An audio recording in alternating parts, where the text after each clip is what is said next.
Merci, Monsieur le Président. Monsieur le Président, vous avez évoqué votre mission de garantie du pluralisme et je voudrais vous faire part de mon étonnement concernant le traitement médiatique de la question relative à l'extension de la procréation médicalement assistée à toutes les femmes que l'on peut observer dans la sphère audiovisuelle à l'aube des débats parlementaires sur la loi de bioéthique. Alors que le sondage du journal La Croix confirme que 65% des Français y sont favorables, je suis frappé par la saturation dans l'espace médiatique de la voix des opposants les plus dogmatiques tels que la Manif pour tous, qui ne sont représentatifs ni de la diversité des points de vue, ni de la complexité technique du sujet, notamment en ce qui concerne la réforme de l'établissement des règles de filiation.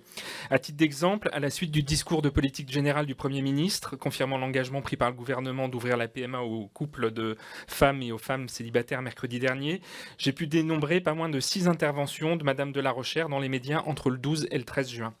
Ce constat pose évidemment la question de la responsabilité des médias et comme le soulignait Bruno Le Maire sur France Info il y a quelques jours, il s'accompagne d'une forme d'invisibilisation de la parole des concernés, que ce soit les femmes lesbiennes ou les femmes célibataires. Or, pour que l'égalité soit réelle et qu'on comprenne les tenants et les aboutissants du débat, leurs histoires ont besoin d'être racontées, leurs vies ont besoin d'être montrées et leurs sentiments exprimés. La loi du 30 septembre 86 prévoit que le CSA assure le respect de l'expression pluraliste des courants de pensée et d'opinion dans les programmes des services de radio et de télévision, en particulier pour les émissions d'information politique et générale.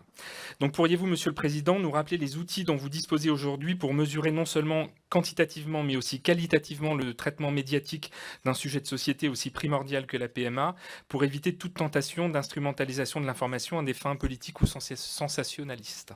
Merci, Monsieur Gérard. Monsieur le député, alors effectivement, nous assurons le contrôle du pluralisme politique hors période électorale et en période électorale.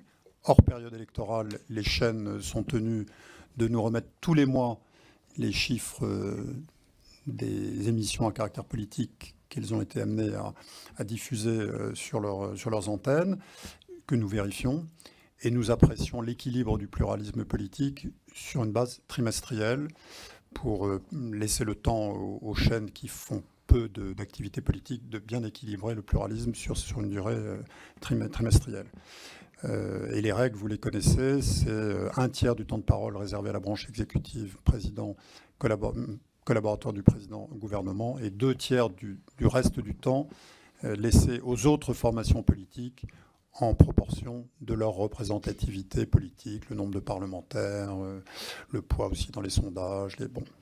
Et en période électorale, on a des règles plus contraintes où on impose aux chaînes le respect de l'équité de traitement des candidatures, plus l'organisation de la campagne officielle qui est organisée par le Conseil supérieur de l'audiovisuel.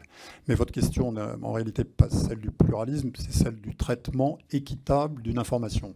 Donc une chaîne, toutes les chaînes sont tenues par des obligations déontologiques qui se déclinent dans les conventions que nous concluons avec elles. Elles ont l'obligation de faire une présentation juste et équilibrée de l'information. Donc chaque fois que nous sommes saisis, je vais vérifier sur le sujet que vous avez évoqué, nous avons été saisis. Chaque fois qu'on est saisi d'une question de société de ce type, eh bien, on visionne les programmes et on vérifie si le point de vue de toutes les parties a bien été donné ou pas. Et que pour éviter justement d'avoir un point de vue monocolore sur une ligne. Donc en l'occurrence, je n'ai pas visionné moi-même les programmes que vous évoquez, mais si on est saisi de cette question-là, on vérifiera si les points de vue ont été traités de façon équitable. Et si ce n'est pas le cas, on rappellera la chaîne à ses obligations. Et le cas échéant, on la mettra en demeure, puisque c'est une obligation qui lui incombe au titre de la loi.